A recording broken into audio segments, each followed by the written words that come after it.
Hello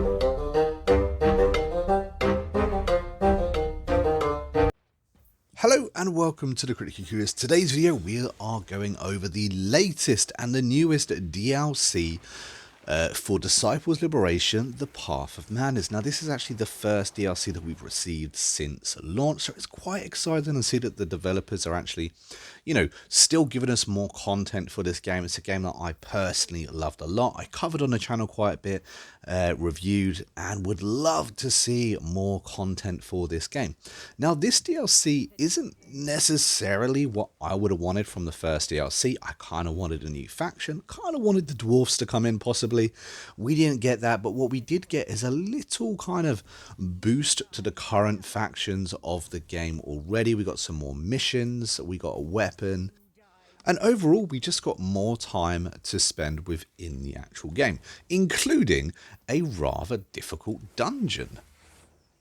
So I figured what I'd do in this video is go over the 4 new additions that they've added to the various armies within the game and the weapon you get, and just tell you basically if I think those characters are worth your time putting in your army, either first playthrough or second playthrough or playthrough plus. Because of course in playthrough plus you are replacing most of your army with your companions, so you're not probably going to be using too many.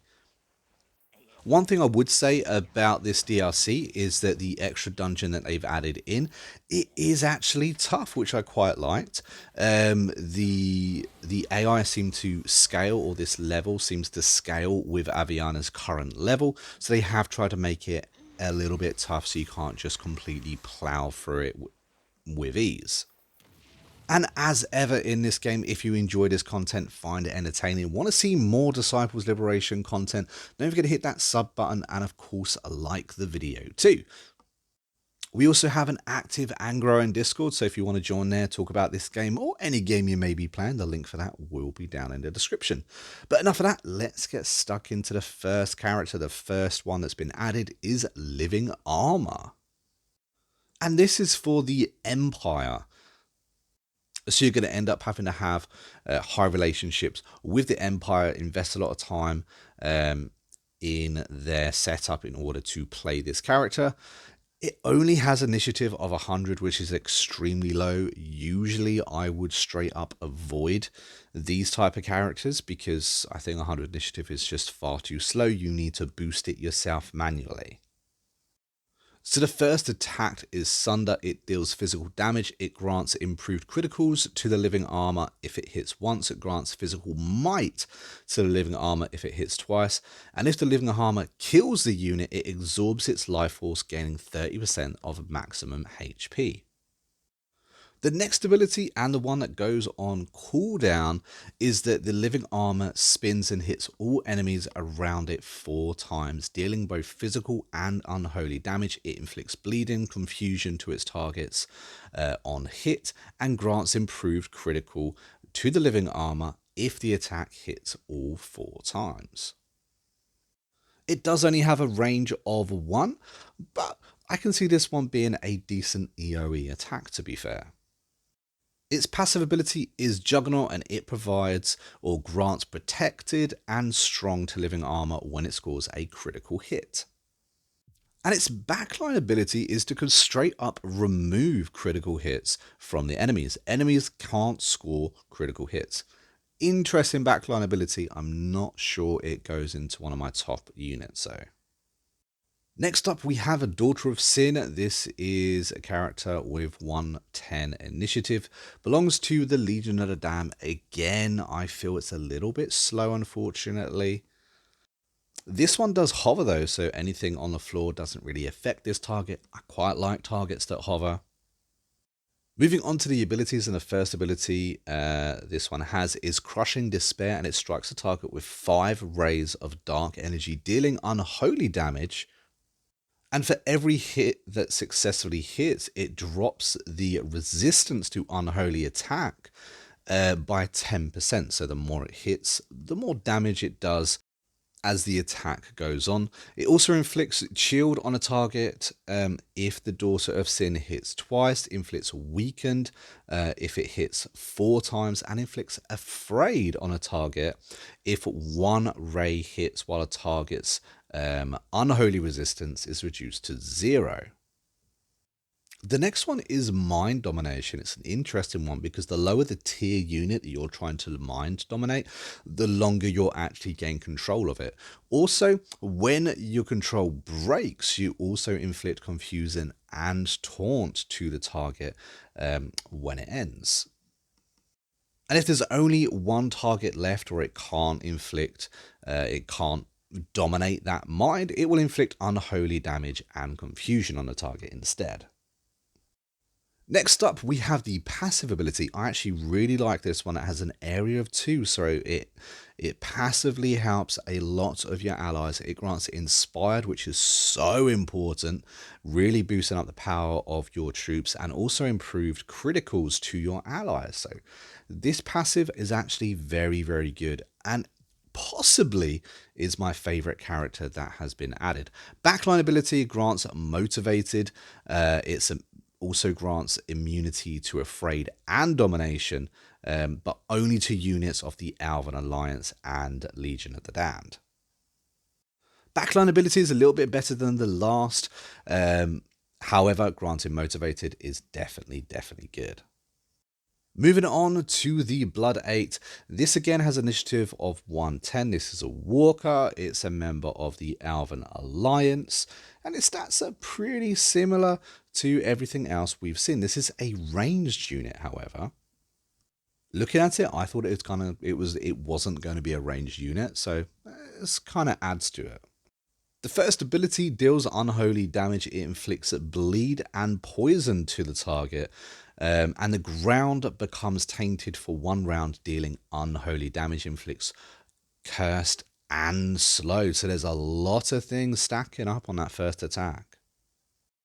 Moving over to the second ability, again, this is a range area, so it's a range of 5. Basically means that 2 squares around this Blood 8 is where it attacks. And this attack deals divine damage. It also leaves thorns in the ground for 2 turns. It inflicts slowed and bleed to the targets as well. And those thorns count as difficult terrain. So if you're trying to stop an enemy coming closer to you, this could be the move that helps you.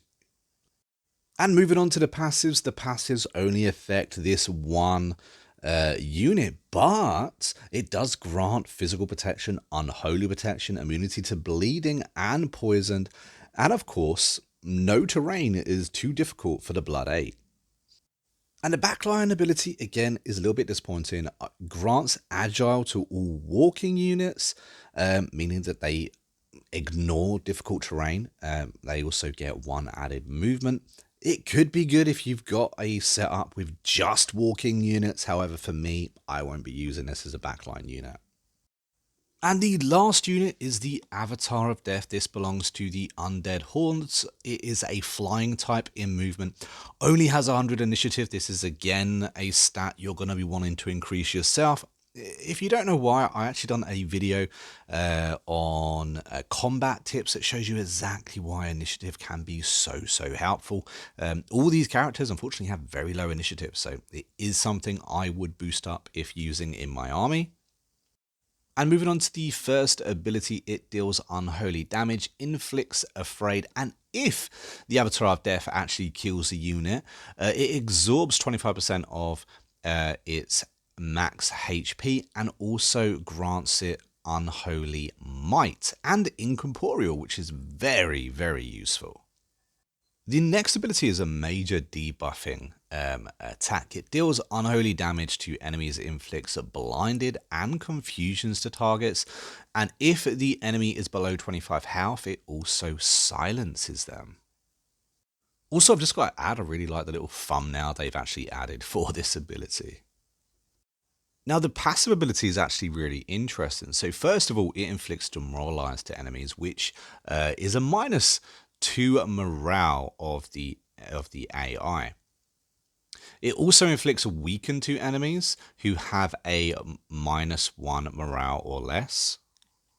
So, in other words, if it's already being demoralized, and units are vulnerable, take 20% more damage from all sources. So, it's a very interesting debuff.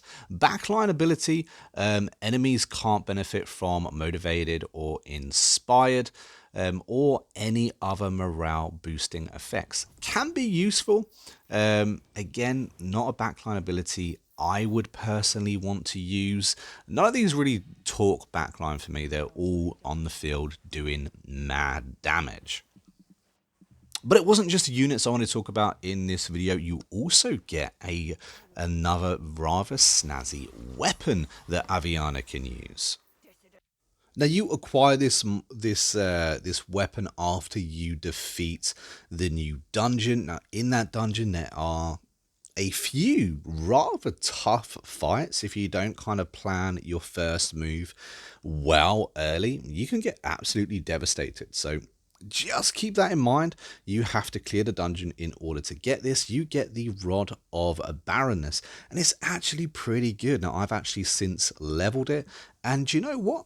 I like it. It's definitely a weapon that I can see myself using throughout my playthrough. It boosts intelligence, power, critical chance, mana, and primal resistance. It also inflicts afraid on targets that are below 75 health, which is going to happen quite early on, and inflicts confusion on targets if they're below 50% health. So it's one that I quite like. Afraid and confusion are useful to inflict on the AI, and overall it's actually not a bad weapon. Now, I actually got gifted a key by Calypso Media for this DLC. The DLC will set you back around £10, and honestly, for the price and the content that you get, I think it's worth it. I think that if you enjoy Disciples, then you're going to be wanting to continue the game. You're going to want that extra content, and the content just slides straight into the game as it is. It's kind of mid to late game content, so it's going to take you a while before you can activate it if you are on an old save. However, good news is if you are currently in a save, it does straight up just go straight into your game. So nice and easy there. But if you enjoyed this video, guys, don't forget to hit that like button, subscribe to the channel, and all that fancy jazz. And I hope you've enjoyed. Any comments or thoughts, comment down below, and I'll see you in the next video real soon.